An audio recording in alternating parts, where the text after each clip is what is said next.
श्वास श्वास पर शिव कह, वृथा जन्म मत खोय।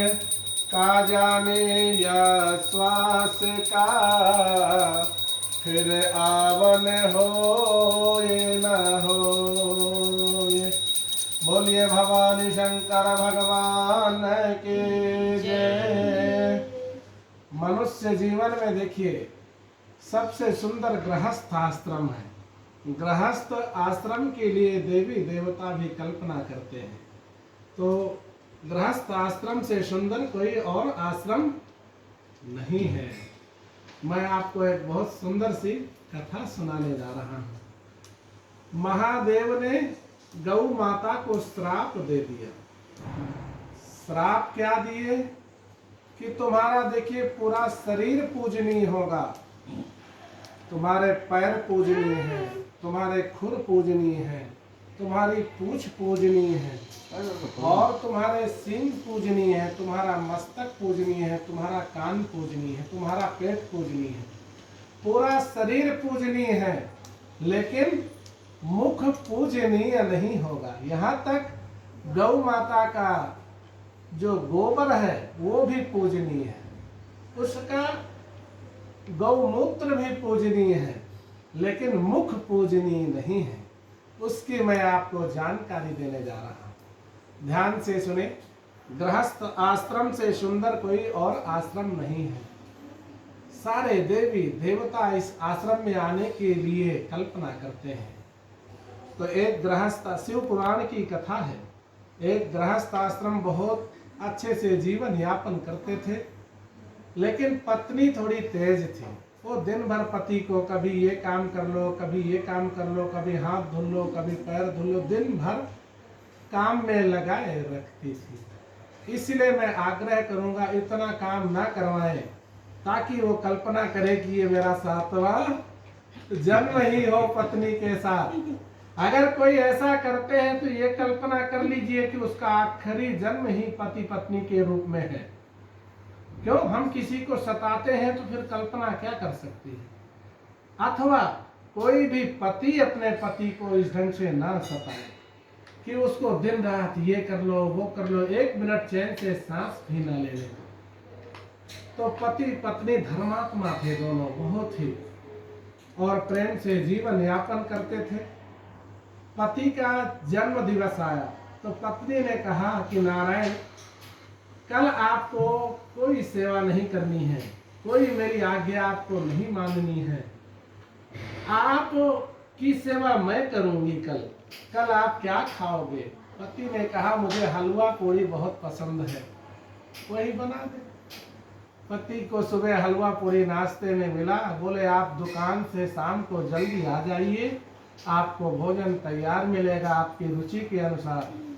और आज मैं बहुत प्रसन्न हूँ, आप मुझसे एक वरदान मांग लीजिए, कोई भी कसम ले लीजिए, मैं जिंदगी भर निभाऊंगी। पति बहुत खुश हुआ कि मैं इसकी जिंदगी भर सेवा किया, ये कभी मुझे चैन से नहीं रहने। शाम को दुकान से आया थका मारा, पत्नी सजी संवारी जो है तैयार बैठी थी, घर गृहस्थी सब ठीक करके भोजन वगैरह बना के कि आज मेरे पति कुछ मेरे से मांगेंगे और मैं वो दूंगी।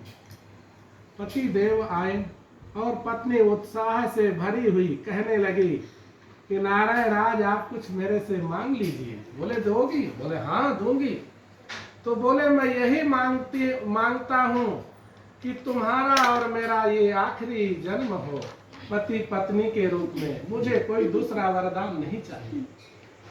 अब पत्नी जो है गुस्सा हो गई, लड़ने झगड़ने लगी और मन में ये कामना करने लगी कि मैंने कितने देवी देवताओं की पूजा की, जो इतना सीधा और आज्ञाकारी पति मुझे मिला है, और ये मैं कैसे इनको वरदान दे दूं कि ये आखिरी है। इसी बात पे झगड़ा होने लगा। तो पहले के युग में झगड़ा निपटाने के लिए भगवान प्रकट होते थे, जो जिसके इष्ट देव होते थे। ब्रह्मा जी प्रकट हो गए। अब बोले इतना सुंदर आपका गृहस्थ आश्रम है, आप लोग क्यों झगड़ रहे हो? हम लोग गृहस्थ आश्रम में आने के लिए तड़पते हैं और भगवान से कामना करते हैं कि हमें गृहस्थ आश्रम में भेजें। और आप दोनों झगड़ रहे हो। झगड़ने का कारण पूछा। पति देव ने कहा कि इसने मुझे कहा था कि आज मैं आपको एक वरदान दूंगी, कुछ भी आप मांग लीजिए मैं दूंगी। और मैं मांग रहा हूं कि मेरा जो है तुम्हारे साथ जो है ये 7वां आखिरी जन्म हो। यदि शास्त्र कहते हैं कि 7 जन्मों का पति पत्नी का साथ होता है, तो ये मेरा आखिरी जन्म। और ये अपनी बातों से मुकर रही। ब्रह्मा जी बोले और कोई था? जब तुम ये वरदान देने के लिए बोली थी और आपने सुना तो और कोई था? गौ माता खड़ी थी बाहर। गौ माता को वो ग्रह लक्ष्मी देवी रोटी खिलाती थी और वो रोटी के लालच में झूठ बोल दी कि नहीं, मेरी मालकिन ने ऐसा कोई वरदान देने के लिए नहीं कहा। अब नारायण स्वरूप जो पति देव थे उनको बड़ा क्रोध हुआ कि देखो ये धर्म की देवी है और ये झूठ बोल रही है। और वो झूठ क्यों बोली? वो मालकिन डेली एक रोटी उसको खिलाती थी, तो रोटी के लोभ में झूठ बोल दी, ग्रह लक्ष्मी का साथ दे दी। तो ब्रह्मा जी बोले और कोई था? बोले गौ माता से बोले कि और कोई था? जब इन्होंने मना किया तो बोले आपको विश्वास नहीं है तो आप शंकर भगवान से पूछ लीजिए, और शंकर भगवान पे भी विश्वास नहीं हो तो आप नारायण भगवान से पूछ लीजिए। तभी क्या बोलते हैं, शिव जी नारायण भगवान को इष्ट मानते हैं और नारायण राम शिव जी को इष्ट मानते हैं। तो तुलसीदास बाबा रामायण में बहुत सुंदर चौपाई बोलते हैं। कौन से? शिव द्रोही ममो दास कहावा, सो नर मोहि सपून हो नहीं भावा। ऐसे शिव जी क्या कहते हैं? जैसे राम जी बोल रहे हैं कि यदि मेरा कोई अनन्य भक्त है और वो यदि शिव का द्रोही है तो मेरा दास बनने के योग्य नहीं है, राम जी कहते हैं। वैसे शिव जी भी कहते हैं कि राम द्रोही ममो दास कहावा, सो नर मोहि सपून हो नहीं भावा। शिव जी कहते हैं कि यदि मेरा कोई अनन्य कितना भी बड़ा भक्त हो, यदि वो राम का द्रोही है तो मेरा भक्त कहने के योग्य नहीं है। शिव जी बोले अरे माता धर्म की देवी, तुम तो झूठ बोली सो बोली, अपने झूठ में मुझे भी शामिल कर ली। मेरा तो कोई बात नहीं, तुमने मेरे इष्ट देव भगवान राम को, भगवान विष्णु को, भगवान कृष्ण को भी शामिल कर ली। उसी समय भगवान शंकर ने उनको जो है श्राप दे दिया। गौ माता हो करके, धर्म की देवी हो करके तुम जिस मुख से झूठ बोलती हो वो मुख तुम्हारा कभी भी पूजनीय नहीं होगा। इसलिए आप और हम सब गौर करें, गौ माता का जो दान होता है, गौ माता की जो पूजा होती है, वो पूछ पकड़ करके दान किया जाता है। आगे से गौ की पूजा नहीं की जाती, सदैव पीछे से गौ की पूजा की जाती है।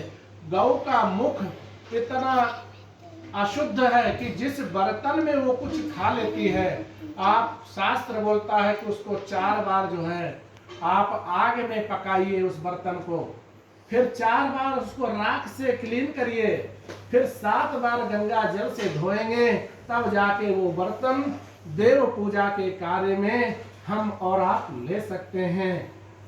रोटी के ही लोभ में मैं एक जगह शादी करवा रहा था और फेरे हुई विदाई का समय आया तो बेटी थोड़ी विलाप कर रही थी, परिवार को छोड़ के जाती ही तो विलाप कर रही थी। तो उनके एक रिलेशन की लेडीज थी, मुझे याद नहीं, शायद मौसी या और कोई हो सकता है। तो उन्होंने क्या कहा, उसके कान में वो बेटी हंसने लगी तो मैं सोचा इसको पूछूंगा कि क्या कारण है, आपने क्या कहा कान में, जो इतना करुण विलाप कर रही थी बिटिया और वो हंसने लगी। तो मैंने उनसे आग्रह करके पूछा, तो बोले पंडित जी मैं अपनी बेटी को ये सिखा रही थी कि आप अपने घर जाना, तो बोलते ना पहली रोटी गाय की, तो बोले पहली रोटी मैं बोल रही थी अपने पति को खिलाना, तो ये गौ की तरह सीधा हो जाएंगे, सीधे रहेंगे, चाहे जितना डांटो चाहे जितना फटकारो जो भी करो, तुमको छोड़ करके नहीं जाएंगे, तुम्हारी आज्ञा में ही सदैव रहेंगे। फिर मैंने पूछा कि मैं दूसरी बात उसको सिखाई क्या, कि आखिरी वाली रोटी गृहिणी जो होती है वो खुद खाती है, अच्छे से पकाती है, घी डाल करके बढ़िया से उसको बना करके खुद खाती है। तो आखिरी रोटी किसकी होती है? कुत्ते की होती है, शास्त्र में बोला गया है। तो आप रोड में देखिए गौ माता जाती है, कितना बड़ा शरीर है गौ माता का, और छोटा से कुत्ता कैसे उसको भूखता है, चिल्लाता है, लड़ता है, झगड़ता है। इसलिए गृहस्थ आश्रम में रह करके पहली रोटी पति को नहीं खिलाना चाहिए। इतने भी सीधे मत बना लो, इतने भी आज्ञाकारी मत बना लो कि वो अपने जीवन को धिक्कारे कि मेरा आखिरी जीवन है, अब पति पत्नी के रूप में दोबारा तुम मुझे पत्नी के रूप में नहीं चाहिए। अथवा पत्नी जो आखिरी रोटी खाती है वो नहीं खाना चाहिए, वो कुत्ते की रोटी है। और जैसे गौ और कुत्ते का वैर भाव है, आपस में झगड़ा होता है, यदि हम वो दो रोटियों का अन्न ग्रहण करते हैं तो हमारे जीवन में भी वही उथल पुथल दिन भर शुरू रहेगा। इसलिए मैंने आपको ये विशेष जानकारी दी। गृहस्थ आश्रम से बढ़ करके कोई सुंदर आश्रम नहीं है, इसको जीना है बहुत प्रेम से, एक दूसरे का आदर करें, सत्कार करें। गृहस्थी के लिए सबसे बड़ा पहला पाप कौन सा है? यदि कोई पति अपने पत्नी की बुराई करता है कहीं, तो उससे बढ़कर के पाप नहीं है। पत्नी के लिए यदि वो अपने पति की बुराई करती है कहीं, तो उससे बढ़कर के पाप नहीं है। उस पाप से बचना चाहिए, अपने पति की कभी बुराई नहीं करनी चाहिए।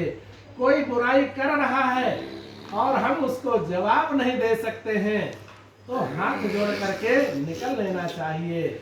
यदि हमारे कान में पति पत्नी किसी की बुराई पड़ जाती है तो बोलते हैं गौ हत्या के बराबर पाप लग जाता है। इसलिए गृहस्थ आश्रम जैसे सुखमय जीवन कहीं नहीं मिलेगा। इसको आनंद से जिए, बिल्कुल आपको कभी एहसास ही नहीं होगा। आप सदैव आपको उमंग बने रहेगा, हर्षोल्लास बना रहेगा, घर में सुखी ही सुखी रहेंगे, खुशियाँ ही खुशियाँ छाई रहेंगी। तो भगवान नारायण का कीर्तन करते हुए हम अपनी वाणी को विराम देने जा रहे हैं। क्षितिजल पावक गगन समीरा, पंचरचित यह अधम शरीरा, पंचरचित यह अधम शरीरा, कलयुग केवल नामो आधारा, सुमेर सुमेर नर उतरहि पारा, सुमेर सुमेर नर उतरहि पारा। बोलिए भवानी शंकर भगवान की जय।